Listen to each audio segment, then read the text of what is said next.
That hair is like sticking out and I can see it in the camera. I stumbled across a random Niall Horan interview a couple weeks ago, and he said in the middle of it somewhere, and I quote, "I'm a normal guy with an abnormal job." I feel like all celebrities need that on a t-shirt. Niall, you need to make that into merch. So that sentence, 8 words, but in my opinion, more than 1,000. And I think ties perfectly into this journal entry. Parasocial relationships. Boy, do I got history with these. This perspective is coming from someone who spent her entire high school career running 2 fan pages and 3 meme pages. So this episode is going to get lengthy, it's going to get beefy, so grab a snack and settle in as I not only expose myself, but also talk about the problem with parasocial relationships. You know what? I feel like a better way to put it is the dark side of parasocial relationships. Because I feel like they're not inherently problematic. Let's get into it. I feel like everyone who's listening to this knows what a parasocial relationship is, but in case you don't, I'll pop up the Google AI right here. It's essentially a connection that's a one-way street. A one-sided relationship. I honestly don't even know where to start. And how much detail do I want to go into? Should I go into detail? You know what? I will. Let's take it back to 2018 when I made my first ever fan page for, if you're wondering, the Ireland boys and their friend who had a channel at the time, Rohan TV. Guys, when I say that I was obsessed with these creators, I mean obsessed. Like what you think is obsessed, I can assure you that I was times 100. I posted every single day in the beginning, maybe 5 times a day. I was on their channel page at least 5 minutes before every single upload to ensure that I was one of the very first viewers. They were my home screen. They were my lock screen. I commented on every single Instagram post, and I promise you, it's embarrassing to admit, but my 2018 camera roll, at least 90%, Ricky, Nick, and Rohan. And then a few years later in 2021, I started a fan page for the couples channels JD and Della Vlogs, who were friends at the time. Clearly they're not anymore, don't know what happened. I said I had 2 fan pages, but I actually had more for celebrities. So not even just social media content creators, like also traditional celebrities, right? They're not active anymore, okay? But they still exist. And I stayed anonymous on them, so I'm just not going to talk about them any further. And then I had some other meme pages. We're just going to leave it at that.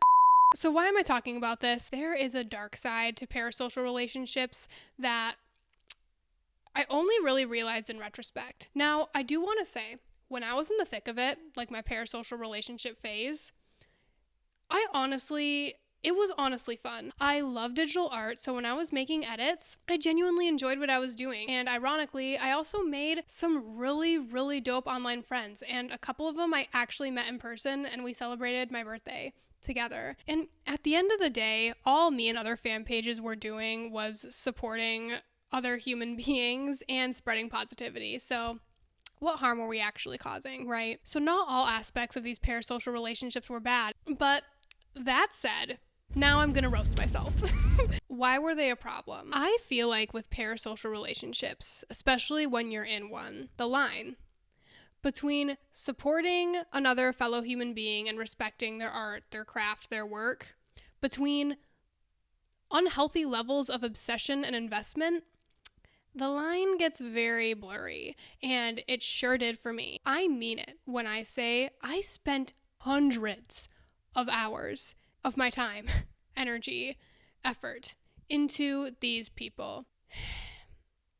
And all of that for an online persona. You know what? Emphasis on online persona. I like to think that these people are truly good people at heart, but the reality is we don't know who these people are when the camera is off. And they are more than their jobs, especially when it comes to celebrities who, like I said, I had fan pages for. Back to what Niall said about how they are literally just normal people. I was spending all those hours worshiping these online personas. I just think it's insane the level of influence these strangers, quite frankly, have on all of us. And here is the ultimate realization that creates the dark side of these parasocial relationships. None of these people know that you exist.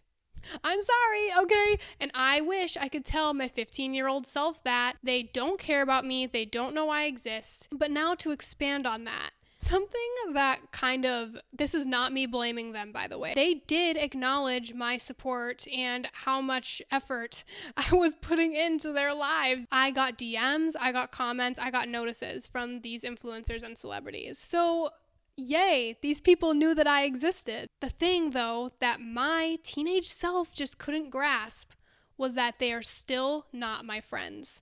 They are nothing more than familiar strangers. When I was at peak levels of engaging in these parasocial relationships and creating more of them, I was quite literally replacing real life human interaction with parasocial relationships. There was a time in my life where I literally thought to myself, it's okay that I don't have friends because I have friends on here. Guys, the levels of delusion is just beyond me. I feel like the motive behind all this needs to be said. I quite honestly created these fan pages when I was in a really dark time in my life. And to be so for real with you guys, high school, guys, I was a hot mess and I kind of hated it. I never really found my people. I didn't really have any friends and high school was kind of rough for me. So obviously I wanted a sense of belonging that I wasn't getting and a sense of connection. So what did I do? Resort to the internet, which quite honestly in this day and age is the easiest and most effective solution to loneliness. And to kind of zoom out here, I bet other people can resonate with this too. All these parasocial relationships sort of set unrealistic expectations for real friendships. And what I mean by that is that parasocial relationships are essentially a conflict-free fantasy. They have no risk involved. They feel safe. You're not vulnerable in them. You're not really building up vital aspects of true healthy friendships in parasocial relationships, especially because the other party is not reciprocating what you're giving them. All in all, there's like a spectrum of relationships, right? You have your best friends, your ride or dies, people you do anything for and everything with. You have people that are friends, maybe you wouldn't go out of your way to hang out with them, but you enjoy their company. You have acquaintances, you have strangers, you have coworkers, whatever. And I think parasocial relationships are deserving of a spot on that spectrum. Because once again, not all aspects of them, in my opinion, are unhealthy. But it just still baffles me how much we worship people who don't know we exist, versions of people who are not even real. I feel like anyone, no matter how large of a following they have, anyone who has an online presence of any type, at least to some extent, they're not totally real. There should definitely be boundaries with what people post on the internet that will stay up there forever. So honestly, I respect it. But then again, it's like, what aspects of their personalities and their lives are cherry-picked and glamorized for the internet? We all know that social media is not real. So it's just crazy to me that we act like the people, the online personas, are also completely 100% real. It was a long journey to get out of these parasocial relationships. It was just one random day where I was like, dude, what am I doing? I just grew up and matured, and then it just finally got to a point where I was like, my behaviors and habits were really unhealthy, and I needed to address the root of my problems here. As soon as I transferred the energy that I was putting into parasocial relationships into fostering real life human connection, I felt so much more fulfillment and so much happier. So what's the takeaway from this? Reflect on the status of your parasocial relationships. I still have parasocial relationships, but like I said, I've toned it down a much needed 1 million notches. All right, my camera's about to run out of memory, so that's it for entry number 4. See you next time.